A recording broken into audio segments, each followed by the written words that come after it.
من الشیطان الرجیم بسم اللہ الرحمن الرحیم ام تريدون ان تسألوا رسولكم كما سئل موسى من قبل ومن يتبدل الكفر بالإيمان فقد ضل سواء السبيل۔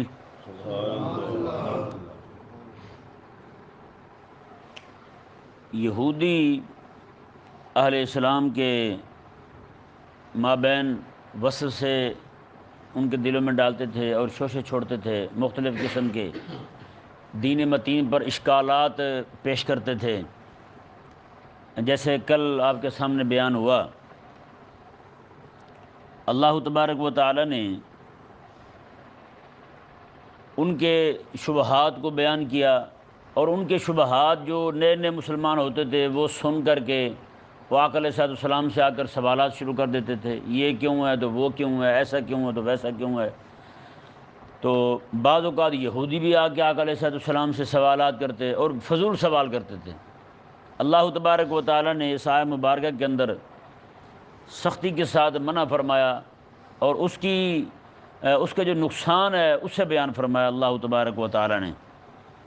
اللہ تعالیٰ نے ارشاد فرمایا کہ ہم تريدون ان تسألوا رسولکم كما سئل موسیٰ من قبل، فرمایا کہ کیا تم اپنے رسول سے اسی طرح سوال کرنا چاہتے ہو جیسے موسیٰ علیہ السلام سے سوال کیے گئے؟ جی، جیسے پیچھے بیان ہو چکا ایک گائے کے بارے میں، ایک بندہ قتل ہوا تو کہا کہ گائے ذبح کر دو، انہوں نے کہا جی گائے کون سی ہو، کس طرح کا رنگ ہو، ہیں جی کہاں رہتی ہو، کیا ہو، ہیں بیان کر دیں، سوالات کی بھرمار کر دی انہوں نے، ہیں تو ایسے کثرت سے سوال کرنے سے منع فرمایا گیا۔ فرمایا کہ جس طرح موسیٰ علیہ السلام کے ساتھ کیا تھا، اب یہاں پہ یا تو خطاب یہودیوں کو ہے یا پھر رسول اللہ علیہ السلام کے صحابہ کو جو نئے نئے مسلمان ہوئے تھے۔ یہودیوں کو ہے تو مطلب یہ ہے کہ میں جس طرح تم نے اپنے نبی موسیٰ علیہ السلام کے ساتھ کیا تھا وہی حال تم ان کے ساتھ کرنا چاہتے ہو، ہیں ان کو سوال کر کر کے تم نے پریشان کیا تھا، انہیں بھی پریشان کرنا چاہتے ہو۔ ایک بات، دوسری بات، اگر اس کا مخاطب جو ہے وہ لوگ ہیں جو نئے نئے مسلمان ہوئے تھے تو انہیں کہا جا رہا ہے کہ جس طرح موسیٰ علیہ السلام کو یہودیوں نے پریشان کیا تھا سوال کر کے، اسی طرح تم محبوب علیہ السلام کو پریشان کرنا چاہتے ہو۔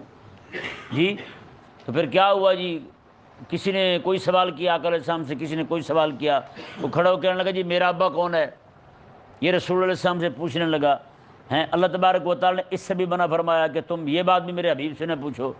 اب پوچھنا کیا ہے آقا علیہ السلام سے؟ صرف وہ بات پوچھنی ہے جس میں دنیا کا نفع ہو یا آخرت کا نفع ہو، بس یہ دو باتیں، اس کے علاوہ تیسری کوئی بات پوچھنے کی اجازت نہیں ہے۔ جیسے آج بھی بڑے سارے لوگ جو ہیں وہ ایسے جناب اپنے اندر لیے پھرتے ہوتے ہیں باتیں، وہ جہاں بھی بیٹھے اپنی پٹاری کھول لی، اس میں سے جناب سوالات نکالنے شروع کر دی، یہ کیوں ہے تو وہ کیوں ہے۔ اچھا انہیں کسی بات کا پتہ بھی ہوگا نا پھر بھی پوچھ رہے ہوں گے، اگلے بندے کا امتحان لینا بھی مقصود ہوتا ہے بعض اوقات ان کا۔ ایک بندہ آیا میرے پاس، مولوی تھا وہ، ساتھ اس کے 10-12 مولوی اور بھی تھے، وہ بیٹھ گئے جی، اس نے مسلسل 21-22 سوال کیے، یہ کیا ہے، میں نے کہا یہ ایسے ہے، کہ یہ کیا ہے، میں نے کہا ایسا ہے، میں نے کہا یہ نامراد سوال یاد کیے ہوئے ہے۔ بالکل اس کی طبیعت کا ایک مولوی مجھے اپنے گاؤں میں بھی ملا، وہ بھی اس نے بھی جناب ایسے سوال تیار کیے ہوئے تھے۔ وہ کہتا جی بعد میں پوچھ کے میں نے کہا یار ماشاءاللہ بڑا آپ کو روزانہ یہ مسائل پیش آتے ہیں؟ کہتا نہیں جی جہاں بھی کوئی عالم ملتے ہیں میں ان سے پھر پوچھ لیتا ہوں، بھی یہی پوچھ لیتا ہوں، ہاں اس کے آگے مزید نوبت ہی نہیں آتی پوچھنے کی، کیا کریں، ہیں ایسے احمق لوگ ہیں۔ ایک امام تھے بہت بڑے، ان کے پاس ایک بندہ آیا آگے، ایسے کئی وہمی بھی ہوتے ہیں، پھر تو دین کا مسئلہ بھی پوچھیں گے تو پھر ایسا پوچھیں گے جس کے پوچھنے کی جناب ضرورت ہی نہ ہو، ایسے ہوائیاں مار دیں گے۔ امام تھے بہت بڑے، ان کے پاس ایک بندہ آیا آگے کہنے لگا جی میں وضو کے وقت داڑھی دھوتا ہوں لیکن گیلی نہیں ہو پاتی، وہمی تھا وہ بھی، داڑھی دھوتا ہوں گیلی نہیں ہو پاتی، پھر کیا کروں؟ وہ امام تھے وہ بھی سمجھ گئے اس کا جو مزاج ہے اسے جواب ایسے دیا جائے۔ انہوں نے کہا رات کو پانی کا ٹب بھر کے نا داڑھی اس میں ڈال کے سو جایا کرو، صبح تک ساری گیلی ہو جائے گی، کہ نہیں؟ صبح تک ساری جو ہے نا وہ ٹھیک ہو جائے گی۔ کئی لوگ ایسے ہوتے ہیں انہوں نے بالکل حلیہ علماء والا بنایا ہوتا ہے لیکن باتیں ایسی احمقانہ کر رہے ہوتے ہیں، سمجھ سے بالا تر بات ہوتی ہے۔ جیسے شروع میں جب انہوں نے انگریز نے سکول کھولے تھے نا مدرسے میں، مسجد میں سکول کھولے تھے جنہیں مکتب سکول کہتے تھے، مکتب کہتے تھے اسے، تو وہ سکول کھولے اس نے، تو شروع میں بندے آتے تھے چیکر، ممتحن کہتے تھے انہیں، امتحان لینے کے لیے آتے تھے. وہ ایک عالم صاحب جو ہیں وہ بھی بھرتی ہو گئے انگریز کے سکول میں، تو وہ پڑھا رہے تھے سبق، تو اچانک ایک بندہ بڑا سارا امامہ باندھا ہوا وہ جناب اس نے انٹری ماری، تو وہ دیکھ کے مولوی صاحب ڈر ہی گیا. انہوں نے کہا یار یہ کوئی چیک کر آ گیا ہے، تو کہیں یہ نہ میں سبق پڑھا رہا ہوں کو غلط بات کہہ دوں تو یہ غلط اثر جائے، جا کے شکایت کر دے، بھی ان کو تو آتا ہی کچھ نہیں. وہ بیچارہ سبق پڑھانے سے ہی چپ ہو گیا، چپ کر کے بیٹھ گیا. کافی دیر بیٹھے بیٹھے اس نے کہا بات چلائیں کچھ، یہ کچھ بولے میں کچھ بولوں، کچھ تو پتہ چلے یہ ہے کون. اس نے کہا جی آپ کا اسم شریف کیا ہے؟ اس نے کہا جی یوسف. کیا کہا اس نے؟ یوسف. اس نے کہا بچو آپ سبق پڑھو، یہ یوسف ہے. اس نے کہا اوے خدا کے لیے اگر تیرے پاس علم نہیں ہے تو کم از کم حلیہ بھی پھر وہی بنا. یہ حلیہ علماء والا بنا کے پھرتا ہے، لوگ مغالطے میں پڑیں گے، لوگ تو تجھے عالم سمجھ کے تو اسے مسائل پوچھیں گے، پھر تجھے پتہ نہیں ہوگا کسی چیز کا.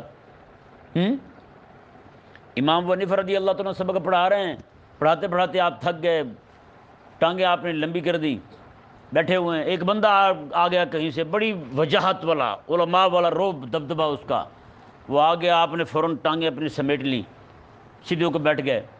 کافی دیر بیٹھے رہے تو وہ کھانس کے مسئلہ پوچھنے لگا جی یہ فرمائیں روزہ کس وقت کھولنا چاہیے؟ آپ نے فرمایا جب سورج غروب ہو جائے. کہتا ہے کسی دن رات کو 12 بجے تک غروب ہی نہ ہو تو پھر؟ آپ نے یہ سن کے نا آپ نے فرمایا بھی ٹانگیں لمبی کی. آپ نے فرمایا ابو حنیفہ ٹانگیں لمبی کرنے کا وقت آ گیا ہے. ہم تو اسے عالم سمجھ کے اس طرح اکٹھے ہو کے بیٹھے تھے، یہ تو بیچارہ اسے یہ بھی نہیں پتہ کہ جناب کبھی ایسا ہو سکتا ہے کہ جناب سورج غروب نہ ہو. کہتے جی آدھی رات ہو جائے سورج غروب نہ ہو تو پھر روزے کا کیا بنے گا؟ لوگ تو پریشان ہو جائیں گے روزے والے. ایسے احمق ہوتے ہیں. تو یہ ایسا سوال کرنا جس کا فائدہ نہ دنیا میں ہو نہ آخرت میں ہو، ایسا سوال کرنا کیا ہے؟ منع ہے. ٹھیک ہے، کوئی بھی بندہ سوال کرے آپ سنیں ہی نا. ایسے جناب وہ منہ اٹھا کے پوچھ لیں گے جی فرعون کا جو باورچی تھا اس کا نام کیا تھا؟ بندہ پوچھے تو نے اس کی دعوت کرنی ہے گھر بلا کے؟ کیا کرنا ہے؟ کیا بنایا تو نے اس کے لیے جو اسے کھلانا چاہتا ہے، کوئی گفٹ دینا چاہتا ہے اسے تو فرعون کے باورچی کو کیا کرنا چاہتا ہے؟ اور فلانے کے سالے کا نام کیا تھا؟ ایسے بد دماغ ہوتے ہیں، فضول سوال کرتے ہیں. یہ ہر بندے کو چاہیے، علماء کو بھی میں گزارش کرتا ہوں ایسے سوال سنیں ہی نا. جو بھی بندہ ایسی بات کرتا ہے اس کی بات ہی نہ سنیں، کیونکہ اللہ تعالیٰ نے قرآن پاک میں وَإِذَا خَاطَبَهُمُ الْجَاهِلُونَ قَالُوا سَلَامًا، انہیں سلامتی والی بات کیا تو انہیں کہیں بھی مہربانی کریں، آپ کو بات پوچھنے والی پوچھیں جس سے آپ کی دنیا میں نفع ہو اور آخرت میں نفع ہو. آج دیکھیں آپ پوری قوم جو ہے قرآن پاک کس لیے پڑھتی ہے؟ صرف نیکیاں کمانے کے لیے. کس کے لیے؟ 10 نیکیاں آ جائیں گی بس کافی ہیں. قرآن پاک کو سمجھنے کے لیے نہیں پڑھتے، سمجھنے کے لیے نہیں پڑھتے قرآن پاک کو. اگر قرآن پاک کو، قرآن کریم کو سمجھنے کے لیے پڑھتے تو آج کہیں پہ بدر ہوتا، کہیں پہ حنین ہوتا، کہیں پہ خندق ہوتا، کہیں پہ جناب آج جناب یمامہ برپا ہو چکی ہوتی. قرآن پاک کو سمجھنے کے لیے پڑھتے تو یہ مرزا قادیانی لانتی جو ہے ایسے پوری زندگی کر کے نہ جاتا، یہ قتل ہو جاتا پہلے دن ہی، جیسے آقا علیہ السلام کے صحابہ نے کیا ہے. تو قرآن پاک کو صرف نیکی کے لیے 10 نیکیاں بس، کاؤنٹر اٹھایا ہوا ہے ہاتھ میں، نیکی گن رہے جناب، اتنی ہو گئی بس اتنی ہو گئی، اتنی ہوگی بس اتنی ہو گئی. بتائیں ایک بندہ اچھا بھلا جناب کو 60 سال سے اوپر اس کی عمر ہے، میرے پاس آ کہنے لگا میں اذان کا جواب پہلے نہیں دیتا تھا، اب تو ایسا میں پکا ہوا ہوں. میں یہ کیسے کہتا ہے میں نے سنا تھا پتہ نہیں کتنے لاکھ نیکیوں کا ثواب ہوتا ہے اذان کا جواب دینے میں. میں نے کہا بس اتنے میں رہنا، نیکیوں پہ رہنا، مزدوری رہنا، رب تبارک و تعالیٰ کے مخلص بندے بن کر اس کے دین کے لیے کچھ نہ سوچنا. تم جس کو بھی دیکھو وہ کاؤنٹر اٹھائے پھرتا ہے، یہ کام کرو اتنی نیکیاں، یہ کام کرو اتنی نیکیاں، اور اوپر سے بے وقوف ایسے عامل بیٹھے ہیں، مولوی بھی وہ بھی وظیفے بتا رہے ہیں لوگوں کو. ہاں جی یہ کرو تو یہ ہو جاتا ہے، وہ کرو تو وہ ہو جاتا ہے. بھئی قرآن پاک نازل کس لیے ہوا ہے؟ محبوب علیہ السلام کے صحابہ نے تو قرآن پاک پڑھا ہے. آقا علیہ جنگ کے موقع پر، عہد کا موقع ہے، آقا علیہ السلام کے صحابی ہیں، وہ کھڑے ہوئے ہیں، کھجوریں کھا رہے ہیں، ہاتھ میں کھجوریں ہیں. آقا علیہ السلام سے پوچھتے ہیں حضور یہ فرمائیں کہ جنت جو ہے وہ کتنی دور ہے؟ آقا علیہ السلام نے فرمایا کہ 1 قدم پہ ہے، ادھر شہادت تو ادھر جنت آ گئی. کھجوریں ہاتھ میں اٹھائی ہوئی تھی، وہ کھجوریں پھینک دی زمین پر. اس نے کہا پھر اتنی جنت قریب ہو تو پھر بندہ اتنا دیر کیوں کرے؟ کھجور کھانے میں جو دیر لگ رہی ہے وہ کرے کیوں بندہ دیر؟ بتائیں. ایک دم جناب وہ آ کر سام دیکھ رہے ہیں اسے، کھجوریں پھینک کے جناب میدان کارزار میں بے دھڑک جناب وہ کود پڑے، لڑتے لڑتے کافروں کو مارتے ہوئے خود ہی شہید ہو گئے۔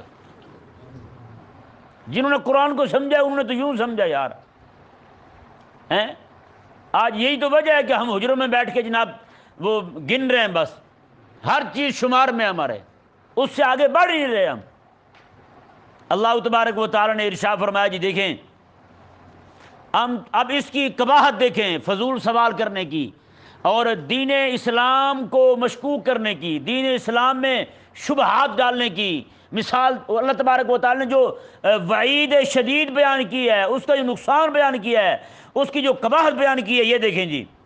اللہ تعالی نے ارشاد فرمایا وَمَن يَتَبَدَّلِ الْكُفْرَ بِالْإِيمَانِ، فرمایا کہ جس نے ایمان کے بدلے میں کفر لے لیا، ایمان بدل لیا کفر سے، کفر بدل لیا ایمان سے، وہ بندہ فقد ضل سواء السبیل، وہ دور کی گمراہی میں جا پڑا ہے۔ اب بتائیں جی، اسی بات کو آپ دیکھیں، جس نے کفر لیا ایمان کے بدلے میں، جس نے کفر لیا ایمان کے بدلے میں ہیں۔ آج ہمارے بچے چھوٹے ہوتے ہیں، خدا رسول کا نام لیتے ہیں، بچوں کو سکول بھیج دیا، کالج بھیج دیا، یونیورسٹی بھیج دیا، اب وہی لڑکے بے ایمان ہو رہے ہیں، انہی لڑکیوں میں ارتداد آ رہا ہے۔ تو بتائیں، جہاں پر ایسی حالت ہو کہ بچہ جائے اور کافر ہی ہو جائے، یہ الگ بات ہے کہ ہمیں محسوس نہیں ہوتا، یہ الگ ان کے محسوس کرنے کی بھی علامتیں ہیں۔ جیسے لڑکی جناب پڑھنے گئی تھی، پورا پردہ تھا اس کا، باشرہ تھی، پردہ کرتی تھی، جیسے پڑھنے گئی پہلے برقع گیا اس کا، نقاب گیا اس کا، وہ بھی پھر لباس بھی کم ہوتا گیا، پھر اسی عورت نے، اسی لڑکی نے برقعے کے مذاق اڑانا شروع کر دیا۔ تو بتائیں، اور کفر کے سینگ ہوتے ہیں؟ کیا برقع جو ہے اسلامی شعائر میں سے نہیں ہے؟ مسلمانوں کے علاوہ کہیں برقع ہے؟ نہیں ہے نا۔ تو پھر اسلام کا شعار ہوا یا نہ ہوا؟ اسلام کے ساتھ خاص ہوا یا نہ ہوا برقع؟ وہی لڑکی جو کل تک خود برقع پہنتی تھی، آج یونیورسٹی گئی، برقعے کو جناب ہلکا سمجھ رہی ہے، برقعے کو گھٹیا سمجھ رہی ہے، دقیانوسی ذہن کی جناب ناشی سمجھ رہی ہے کہ یہ دقیانوسی ذہن سے ناشی ہے کہ برقع پہننا، یہ کرنا، وہ کرنا، یہ تو ان پڑھ لوگ کرتے ہیں۔ تو بتائیں، رب رسول کے حکم کو ان پڑھوں کا حکم کہنے والا بندہ مسلمان ہے؟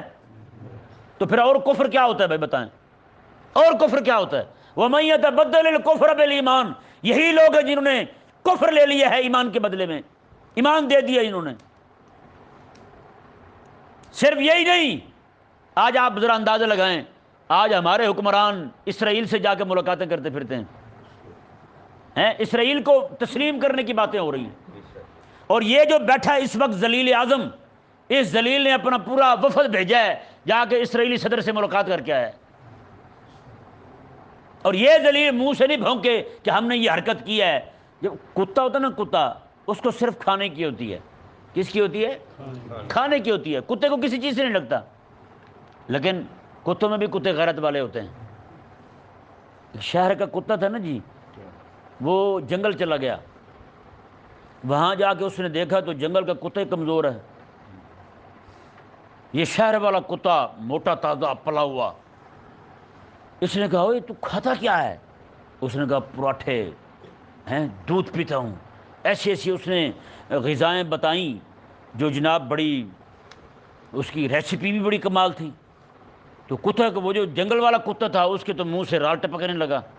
اس نے کہا یار کبھی ہماری بھی دعوت شاوت کر ہیں، کبھی بلا ہمیں بھی لنچ پہ، ڈنر پہ، کسی چیز پہ بلا لے۔ اس نے کہا چل ٹھیک ہے۔ اچھا، یہ جب آیا نا شہر میں وہ جنگل والا کتا، اس کے ذہن میں آیا یار اس نے گلے میں پٹا پہنا ہوا ہے، یہ کس لیے پہنا ہوا ہے؟ اس نے کہا یار یہ کیوں ہے تیرے گلے میں پٹا؟ اس نے کہا میں جس گھر میں رہتا ہوں نا، ان کی رکھوالی کرتا ہوں۔ کیا کرتا ہوں؟ ان کی رکھوالی کرتا ہوں، رات ساری جاگ کے دھیان کرتا ہوں ان کے گھر کا۔ وہ جب تک جو ہے نا مجھے اطمینان نہ ہو جائے کہ اب جناب سارے جاگ گئے ہیں، تب تک میں سوتا نہیں ہوں۔ اس کتے نے کہا میں کمزور ہی ٹھیک ہوں۔ اس نے کہا اس غلامی سے تو بہتر ہے کہ میں آزادی کی زندگی گزاروں، چاہے کمزوری کیوں نہ ہوں۔ ہیں آج یہ جو کتے ہیں نا، IMF کے غلام بنے ہوئے ہیں، یہ ذلیل صرف اور صرف نفس کے کتے بنے ہیں تو انہوں نے پوری قوم کو گریب رکھ دیا یہودیوں کے ہاں۔ آج مسلمانوں کا ایک ایک بچہ پاکستان کے اندر مقروض ہے ان ذلیلوں ان کتوں کی وجہ سے۔ یہی بے غیرت لوگ ہیں اپنی جناب نفسانی خواہشات کی وجہ سے، اپنی جناب وہ زندگی کے اسٹائل جو ہیں ان کو پورا کرنے کے لیے، اپنی لگژری لائف بنانے کے لیے مسلمانوں کے ایک ایک بچے کو جناب مقروض کر دیا ان ذلیلوں نے۔ آج یہودیوں کو تسلیم کرنے کی جو بات ہو رہی ہے وہ بھی اس کے پیچھے بھی صرف یہی منطق ہے اور کچھ بھی نہیں ہے۔ جتنا بھی پیسہ ان سے ذلیل یہ لوگ لیں گے، ان سے پیسہ ماریں گے، یہی بڑے کتے کھا جائیں گے۔ بڑے کتے جو بیٹھے ہوئے ہیں پاکستان کے اندر جو اپنے آپ کو اشرافیہ کہتے ہیں، یہی حرام خور کھاتے ہیں۔ ایک ایک بچہ جو ہے وہ گروی رکھا ہوا ہے کافروں کے ہاں، یہودیوں کے ہاں، اور جن کی طرف دیکھنا حرام تھا ہمارے لیے، جن کی شکل و صورت کو دیکھنا حرام تھا ہمارے لیے، جن کی شکل و صورت کو اپنانا حرام تھا، ان کی تشبیہ اختیار کرنا ہمارے لیے، تشبہ اختیار کرنا منع تھا ہمارے لیے، آج جناب انہی سے پیسے مانگ مانگ کے کتے کی طرح یہ بھیک مانگ مانگ کے کھا رہے ہیں۔ اور جس ذلیل کو کہا جائے بھی اسلام کے غلبے کی بات کرو، وہ کہتے ہیں دیکھو جی جب تک ہماری اکنومی مضبوط نہیں ہوگی تو ہم تو کچھ کر ہی نہیں سکتے۔ میں نے کہا ذلیل انسان اکنومی کسے کہتے ہو آپ؟ حضرت سیدنا ابوبکر صدیق رضی اللہ تعالیٰ عنہ، آپ کے پاس کتنے پیسے تھے؟ کتنے پیسے تھے حضرت ابوبکر صدیق رضی اللہ تعالیٰ کے پاس جب آپ کی وفات ہوئی؟ اور 5 درہم بھی نہیں تھے آپ کے گھر میں۔ حضرت عمر رضی اللہ تعالیٰ کی جب شہادت ہوئی کتنے پیسے تھے آپ کے گھر میں؟ حضرت مولا علی رضی اللہ تعالیٰ کے کتنے پیسے تھے آپ کے پاس؟ امام حسن خود فرماتے ہیں، آپ فرماتے ہیں کہ میرے ابا جی حضرت مولا علی رضی اللہ تعالیٰ عنہ جو ہیں آپ گھوڑا لینے کے لیے پیسے جمع کر رہے تھے، ہیں وقت کا خلیفہ ہو یار، ہیں اتنے سارے آج جو چھوٹی چھوٹی جناب علاقوں کو ضلعوں کو پکڑ کے ملک بنائے بیٹھے ہیں یہ لوگ چوڑے، اس وقت سارے کا سارا اسلام کی حکومت تھی ہر طرف۔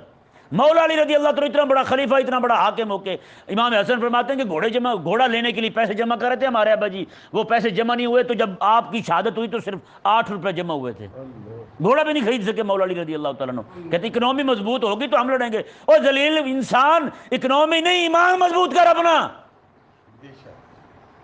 یہی سلطنت عثمانیہ تھی، کون سے ان کے پاس پیسے تھے بتائیں؟ اس وقت بھی یہ یہودی امیر تھے لیکن مسلمانوں میں ایمان تھا، مسلمانوں میں ایمان تھا، وہی لڑاتا انہیں، وہی فتح یاب کرتا انہیں۔ اللہ تبارک و تعالیٰ نے قرآن پاک میں بارہا ارشاد فرمایا ہے میں کہ تمہارا اگر اللہ تبارک و تعالیٰ کی ذات پر ایمان ہو تو پھر فتح یاب تم ہی ہوگے۔ آج ایمان ہے نہیں، یہ ذلیل کے بچے رونا روتے ہیں وہ جناب ہمارے پاس کچھ نہیں ہے۔ تو بتائیں یار یہ حضرت ارطغرل غازی رحمہ اللہ جو تھے، آج تو لوگ ان کا ڈرامہ بھی دیکھ چکے ہیں، ہے یا نہیں؟ کیا تھا ان کے پاس؟ جھوپڑیاں تھیں، ان کے پاس رہنے کو گھر بھی نہیں تھا، ہے یا نہیں ایسا؟ خیموں سے انہوں نے حکومت شروع کی ہے اسلام کی، خیموں سے انہوں نے اسلام نافذ کر دیا۔ آج یہ ذلیل لوگ جو ہیں اتنے بڑے گھر بنا کے بیٹھے ہوئے ہیں، اور کھڑا ہو یا تو مڑا کھڑا ہو تو سمجھ نہیں آ رہی۔ آج یہ ذلیل لوگ کتنے جناب اونچے جا چکے ہیں، اتنے آسمان سے باتیں کر رہی ہیں ان کی بلڈنگیں۔ یہودوں نے سارا کہ ہاں ان کا جناب اربوں ڈالر پڑے ہوئے ہیں، اتنا کچھ ہونے کے باوجود جو ہے آج اسلام کا نام لینے کو تیار نہیں ہے، اسلام کی بات کرنے کو تیار نہیں ہے یہ لوگ۔ اور جس کو بھی دیکھو فرش بھی بنا ہوا ہے نامراد حرام خور، وہ کہتے دیکھیں اب ہم مکی زندگی گزار رہے ہیں۔ کیا مکے میں ایسے ہی تھا کہ چپ کر کے بیٹھے رہتے تھے سارے؟ ہیں مسلمان شہید ہوتے رہے، کوئی کسی کو کہتا بھی کچھ نہیں تھا؟ کیا مکہ سے نکلنا بھی ہوا تھا یا نہیں ہوا تھا بتائیں؟ چلو ہجرت ہوئی ہے یا نہیں ہوئی باقی باتیں چھوڑو، آپ کے وہ سمجھ آنے والی باتیں نہیں ہیں، ہجرت ہوئی ہے یا نہیں ہوئی مکہ سے بتائیں؟ تو پھر یہ اس طرف کیوں نہیں آتے مرتے؟ پھر وہ دفع ہو جائیں۔ آج یہودیوں کو آپ دیکھیں اسرائیل کے اندر سارے یہودی جمع ہو رہے ہیں، جہاں کہیں سے بھی سارے یہودی وہاں جمع ہو رہے ہیں، دنیا بھر سے یہودیوں کو وہاں جمع کر دیا گیا ہے۔ اور اسی طرح کر کے ربوے کے اندر جہاں کہیں بھی قادیانی ملتے ہیں انہیں کمزور ہیں اٹھا کے انہیں وہاں جمع کرے ربوے کے اندر۔ یہ ایک وقت آئے گا دیکھنا آپ، یہ اسرائیل بنے گا، یہاں یہ منی اسرائیل بنے گا۔ آپ کو نہیں پتا ان کے منصوبے کیا ہیں۔ آج آپ دیکھ لیں پورے پاکستان کے اندر یہودی یہ قادیانی جو ہیں وہ کیسے حاوی ہوئے پڑے ہیں۔ یہاں پہ ایک کتا مر جائے نا، ایک کتا مر جائے، کافر مر جائے تو کیسے ادھم مچا دیتے ہیں۔ ابھی پچھلے دنوں ایک نوجوان لڑکا اس نے ختم نبوت کا نعرہ لگایا، مرزائیوں نے وہیں گولی مار دی ہے اسے۔ بتائیں کہیں نام ہے اس کا؟ اور کیا ہوگا؟ پاکستان کا مطلب کیا؟ لا الہ الا اللہ نعرے مارتے رہیں گے ہم پھر؟ وہ کمینے لاکھوں میں نہیں ہے ابھی تک، تھوڑے سے لوگوں میں غیرت. لیکن یہ ہمارے ملک کا جو خنزیر اشرافیہ ٹولہ ہے نا، یہ ان کا ایسے غلام بن چکا ہے، مرزائیوں کا، یہودیوں کا اور نصرانیوں کا، کہ یہ جناب نعوذ باللہ من ذالک اسلام کو اور اہل اسلام کو دبانے کے لیے ہر ممکن کوشش کر رہے ہیں. صرف وہ راضی ہو جائیں، مرزائی راضی ہو جائیں. بتائیں بھائی، اس سے 1-2 سال پہلے بھی وہ فائرنگ کر چکے ہیں مسلمانوں پر، مسلمانوں کو مار چکے ہیں. یہ جب بھی مسلمان ہی کھڑا ہوا ہے، مسلمان پہ گولی چلی ہے، کافر پہ کیوں نہیں چلتی گولی؟ تو میں کیسے مان جاؤں یہ مسلمان ہے سارے؟ یہ کل میں نے مسئلہ تفسیر شریف میں جو لکھ رہا ہوں، اس میں کل میں نے مسئلہ لکھا ہے. اللہ تبارک و تعالی نے قرآن کریم میں ارشاد فرمایا، فرمایا کہ یا ایھا الذین آمنوا، فرمایا کہ لا ترکنوا الی الذین ظلموا، میں کہ مومنو تم ظالموں کی طرف اپنے دل کا میلان نہ رکھو، اپنے دل کو ظالموں کی طرف نہ جھکنے دینا. اس کی تفسیر میں امام بغدادی رحمہ اللہ ارشاد فرماتے ہیں، آپ فرماتے ہیں کہ ترکنوا الی الذین ظلموا، رکون الی الظلم، رکون الی الظالمہ، یہ ہے اس کی صورت. یہ ہے کہ کوئی بندہ جو ہے اندر کھاتے مشرکوں، کافروں، یہود و نصارہ کے ساتھ معاہدے کر لے، میں تمہارے ساتھ ہوں، لیکن اوپر سے ان کے خلاف نعرے لگاتا رہے. اب آپ صحیح سے بتائیں، میرے ملک کا وزیر اعظم تھا اس وقت نواز شریف، اس نے قادیانیوں کو بھائی کہا ہے یا نہیں کہا؟ بولے نا بھائی، ان کے خفیہ معاہدے ہیں یا نہیں ہیں ان کے ساتھ؟ اس کے بعد عمران خان آیا، ہیں جی، اس کی جناب وہ عورتوں کے سیدھے جناب مرزے جو ان کا حرامی بیٹھا ہے اس وقت لندن کے اندر، اس کے سامنے بیٹھ کے اس نے بکواس کی تھی عمران خان آپ کے ساتھ ہے. وہ ویڈیو آج بھی موجود ہے، آپ لوگوں نے دیکھی ہوگی، دیکھ لینا. اچھا میں بیان کرتا ہوں، کئی پاگل کے بچے ان لوگوں کے پٹھے باولے کتے ہو جاتے ہیں، سن کے کہتے ہیں یہ تو جھوٹ کہہ رہے ہیں، ہمیں کتے نے کاٹا ہے، ہم جھوٹ کسی کی طرف منسوخ کرتے ہیں. ہمیں نہیں پتہ اتنے بندے سن رہے ہیں، لوگ بدگمان ہو جائیں گے. ہیں جھوٹ ہم نے کہنا ہے کسی کو 1-2 کو کہیں یا سب کو جھوٹ، اور ہمیں پتہ ہے کہ کتنے لوگ ہمارا درس سنتے ہیں، سب کو جھوٹ کہہ رہے ہیں ہم. ایسے ان لوگوں کے پٹھے ہیں، نہیں جی یہ تو جھوٹ کہہ رہے ہیں. کہاں وہ ہوتے ہیں نا، آپ کو پتہ ہے غلام ہیں جن کا ذہن ہی کتے والا ہوتا ہے کہ مالک کے لیے بھونکنا ہے ہم نے، اور کسی کے لیے نہیں بولنا، ہم نے دین کے لیے نہیں بولنا، صرف انہی کے کتے ہیں وہ. یہ ذہن میرے، جو حکم ان کا ہے نا وڈیروں کا، جو قادیانیوں کے ساتھ معاہدے کر کے خود کافر ہو چکے ہیں، وہی ان کا حکم ہے جو پیچھے چڑھے ہوئے ہیں ان کے. ان کو کافر ان کی پیروی نے کیا ہے، انہوں نے پیروی کی تو وہ کافر ہوئے. تو امام کیا فرماتے ہیں؟ امام ماوردی بغدادی رحمہ اللہ ارشاد فرماتے ہیں جو بندہ خفیہ طور پر ان کافروں کے ساتھ معاہدے کرے کہ میں تمہارے ساتھ ہوں، لیکن ظاہر میں ان کے خلاف تقریریں کرتا رہے ہیں، ان ذلیلوں نے کیے نا ایبسلیوٹلی ناٹ کا بچہ، یہ قادیانی بچہ ہے عمران خان، یہ پورا یہودی ہے. اس ذلیل نے بکواس کی، لوگوں کو کہا کہ میں امریکہ کے خلاف بات کر رہا ہوں، اور جب اس کی مجلس میں نعرہ لگا کہ امریکہ کا جو یار ہے غدار ہے، کہتا یہ نہیں لگانا، یار تو ہم بھی ہیں. بعد میں جا کے وضاحتیں دیتے پھرتے ہیں ان کی NBC میں، نہیں وہ ہم نے ویسے دیا تھا بیان، آپ پریشان نہ ہوں. مسلمانوں میں مصر کا ایک حاکم گزرا جمال عبد الناصر، یہ امریکہ کے خلاف بڑی تقریر کرتا تھا، اور اس کی تقریروں کی وجہ سے اس کا جنازہ اتنا بڑا ہوا کہ مصر کی تاریخ میں اتنا بڑا جنازہ نہیں ہوا. اس کا ریکارڈ توڑا ممتاز قادری نے آ کے، اتنا بڑا جنازہ ہوا تھا اس کا. امریکہ کے خلاف بڑی تقریریں کرتا تھا. بعد میں بات کھلی، وہ امریکہ کا یار تھا، امریکہ کے ساتھ اس نے معاہدے کیے وہ تھے سارے خفیہ ہیں. آج جو کہتے ہیں اسلامی ٹچ دے دیں، یعنی اسلام جو ہے صرف ہاتھ لگانے کے لیے ہے. جیسے گاؤں دیہاتوں میں نا، اب تو خیر وہ بھی محبت ہی ختم ہوگی مسجد کی. گاؤں دیہاتوں میں بچے ہوتے تھے یا عورتیں جاتی تھی نا، مسجد کے دروازے کو ہاتھ لگا کے چوم کے جاتے تھے. اب تو خیر وہ بات ہی نہیں رہی ہے یا نہیں؟ وہ جو پہلے کی محبت تھی نا وہ نہیں نظر آتی اب گاؤں بھی جائیں تو وہاں بھی یہ نہیں دکھتا کہ لوگ جو ہیں مسجد کو چوم رہے ہوں. کہ نہیں سمجھ آیا مسئلہ؟ تو یہ لوگ، امام ماوردی رحمہ اللہ ارشاد فرماتے ہیں کہ یہ لوگ جو ہیں، جو ظاہراً کہیں جی امریکہ مرد آباد، اسرائیل مرد آباد، لیکن اندر سے جناب مشن بھیجیں، اندر سے جناب وفد بھیجیں ان کو ملنے کے لیے کہ جناب آپ کی مہربانی، ہم بھی آپ کے کتے ہیں، ہمیں کچھ دے دیں. یہ آپ دیکھ لیں جس طرح کر کے سارے عرب اس وقت ان کے مرید ہو چکے ہیں، چاہے وہ جناب سلمان ہو یا پھر اس کا بیٹا ہو محمد بن سلمان ہو. ان کا وزیر خارجہ جناب سعودیہ کا دورہ کر چکا ہے، سعودیہ کا دورہ کر چکا ان کا وزیر خارجہ اسرائیل کا ہیں، نعوذ باللہ من ذالک۔ اب نعوذ باللہ اللہ تعالیٰ معاف فرمائے ہمیں، مسجد اقصیٰ شریف کو شہید کرنے کی باتیں ہو رہی ہیں، مسجد اقصیٰ کو شہید کرنے کی باتیں ہو رہی ہیں، اور یہ دیکھنا انہوں نے کرنا ہے ذلیلوں نے ہیں۔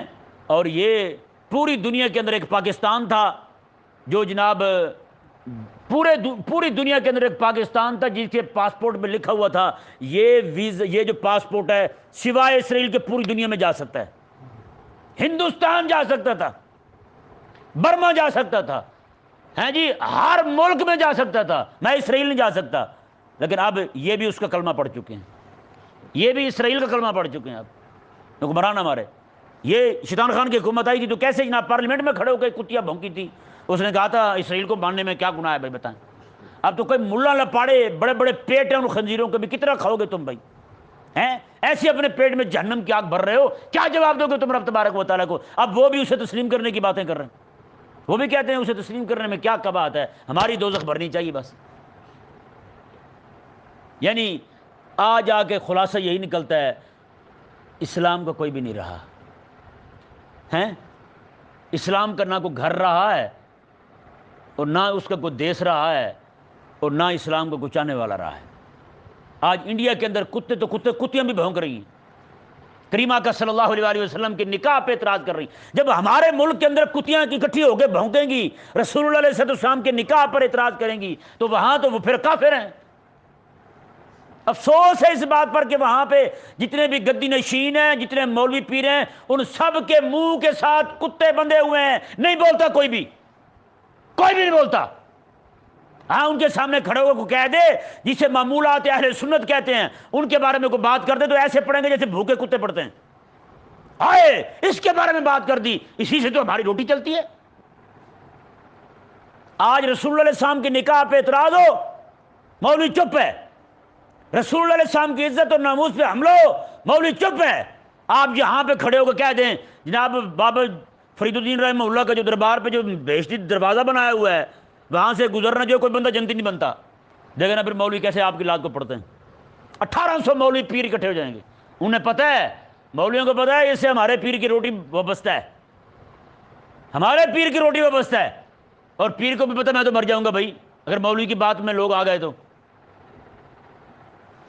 اگلی آیت مبارکہ جو ہے نا وقالت الیہود لیست النصارى، اس آیت مبارکہ میں رب تبارک و تعالیٰ نے یہی بتایا ہے کہ یہودی کہتے ہیں نصرانیوں کا دین ڈھکوسلے ہیں بس، اور نصرانی کہتے ہیں یہودیوں کو دین سے ڈھکوسلے ہیں۔ یہ نہیں سمجھ آیا مسئلہ؟ وہ انہیں کہتے ہیں، وہ انہیں کہتے ہیں، میں کہ وہ انہیں کہتے ہیں ڈھکوسلے ہیں۔ میں ذرا غور کرتا ہوں تو اس وقت ہمارا دین بھی ڈھکوسلے ہی ہے۔ عوام کے پاس جو ہے، عوام جسے دین سمجھ چکی ہے، رسول اللہ علیہ السلام کا لایا ہوا دین نہیں، اس کے بارے میں بات نہیں کر رہا، عوام آج جسے دین سمجھ رہی ہے وہ صرف ڈھکوسلے ہی ہیں بس، اس کے علاوہ کچھ بھی نہیں ہے۔ کیا جی وہ دروازے سے گزر جائیں جنتی بن جائیں گے؟ اتنے گھنٹے لائن بنا کے بندہ کھڑا ہے، نماز ایک بھی نہیں پڑھ رہا، حرام خور، جنتی بنا ہوا ہے، جنتی بنا ہوا ہے۔ بتائیں ان پاگلوں کو کون سمجھائے؟ بڑے بڑے ملا پیر لائن بنا کے کھڑے ہوتے ہیں، تمہیں نہیں پتا وہ دروازہ جو ہے وہ کیسے جنتی بنتا جنتی ایسے بنتا جیسے بابا فرید گزرا ہے۔ بابا فرید رحمہ اللہ آپ اسلام کے مجاہد تھے، جہاد کرتے تھے، شیخ الاسلام تھے، مدرسے کے مفتی تھے، مدرس سے آپ بہت بڑے، آپ نے بڑے بڑے علماء تیار کیے، پوری کھیپ تیار کی آپ نے علماء کی، اور آپ کے اپنے بیٹے میدان کارزار میں کافروں کے خلاف جہاد کیا کرتے تھے، اور آپ کے کتنے بیٹے اسلام کے لیے لڑتے ہوئے شہید ہوئے ہیں۔ یہ بابے کا کردار تھا۔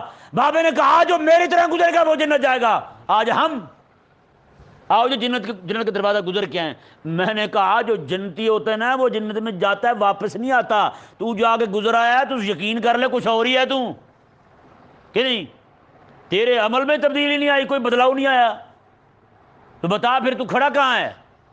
انہی چیزوں نے لوگوں سے عمل کا جو جذبہ تھا وہ بھی ختم کر دیا ہے۔ آج جس کو بھی ہاتھ لگا وہ جنتی ہے۔ کتنی بار میں 9 بار گزرا ہوں جی، وہاں کھڑے ہو کر میں 21 بار گزرا ہوں، میں نے تو کبھی قضا ہی نہیں کیا جی، میں تو ہر بار گزرتا ہوں یہاں سے۔ بندے کہتے ہیں واہ واہ یار کیا بات ہے، کیا بات ہے، یہ تو 21 بار گزرا ہے، اس نے زندگی میں قضا بھی نہیں کیا کبھی. تو ہم نے ڈھگوسلوں کو دین سمجھ رکھا ہے بھائی، ہیں 4 ڈھگوسلے اکٹھے کیے، بزرگوں کو جو تعلیمات تھی انہیں چھوڑ دیا ہے. یعنی بابے کا مدرسہ بنانا بھی ہمیں سمجھ نہیں آیا، بابے کا مدرسہ بھی سمجھ نہیں آیا. بابے نے علماء تیار کیے وہ بھی سمجھ نہیں آیا، ہیں بابے نے جہاد کیا وہ بھی سمجھ نہیں آیا. بابے نے اپنے بیٹے جہاد کے لیے تیار کیے، بابے کے بیٹے جہاد کے لیے شہید ہوئے رب تعالیٰ کے دین کے غلبے کے لیے، وہ بھی ہمیں سمجھ نہیں آیا. ہمیں کیا سمجھ آیا ہے؟ جو گزر گیا وہ جنتی. بس میں نے کہا یار بتاؤ، آپ تو ویسے رش میں گزرتے ہیں اور آپ کی کمر پر پولیس ڈنڈے بھی پھیرتی ہے کہ نہیں، آپ جنتی بن گئے تو عمران خان بھی تو وہاں سے گزرا ہے، وہ تو بڑے پروٹوکول کے ساتھ گزرا ہے، وہ جنتی کیوں نہیں؟ اور عمران خان کے گھر میں جو خاتون ہے وہ تو بابا فرید کے خاندان سے ہے، وہ تو خود پیر کامل ہے، تو بتائیں وہ جنتی کیوں نہیں؟ کہتے نہیں جی وہ یہودی ایجنٹ ہے. میں نے کہا وہ یہودی ایجنٹ ہو گیا جنت کا دروازہ گزر کے بھی، تو جنتی کیسے ہو گیا پھر؟ ہیں تجھ میں اور اس میں فرق کیا چیز ہے؟ ما بالامتیاز، یہ اسے یہودی کر گئی تجھے جنتی کر گئی. خدا کے لیے رسول اللہ علیہ السلام کے دین کی طرف آئیں، رسول اللہ علیہ السلام کے دین کی طرف آئیں جو آقا علیہ السلام نے دیا ہے نا. اتنا عرصہ جد و جہد کر کے 23 سال کے اندر آج وہ ہمارے پاس نہیں دکھتا کہیں بھی. آج ہم نے اپنی چند چیزوں کو دین بنا رکھا ہے جنہیں آج آپ کہہ رہے معمولات اہل سنت. بس ہمارے پورے دین کے اندر صرف 11ویں ہے اور گاگر ہے، چادر ہے، اگربتی ہے، موم بتی ہے، بگڑ بتی ہے، بس یہی چیزیں 4، بس اس کے علاوہ کچھ بھی نہیں ہے. بزرگ کی چادر ہو گئی اور یہ چیزیں، عرس ہو گیا پیر کا، یہ 4 چیزیں بس. وہ خانقاہیں جو پہلے اسلام کے لیے جہاد کے لیے فوجی تیار کیا کرتی تھی، آج وہاں سے صرف ملنگ نکل رہے ہیں، چرسی بھنگی نکل رہے ہیں. وہ وہاں منحوس وہ بیٹھے ہوئے جو نماز کے لیے تیار نہیں ہوتے. نماز کھڑے ہو کے بیچارہ نہیں پڑھ سکتا، وہ جہاد کے لیے کہاں کھڑا ہوگا؟ اللہ تبارک و تعالی نے ارشاد فرمایا وَمَن يَتَبَدَّلِ الْكُفْرَ بِالْإِيمَانِ، میں جس بندے نے کفر تبدیل، ایمان بدل لیا، اپنا کفر لے لیا، فَقَدْ ضَلَّ سَوَاءَ السَّبِيلِ، وہ تو دور کی گمراہی میں جا پڑا ہے.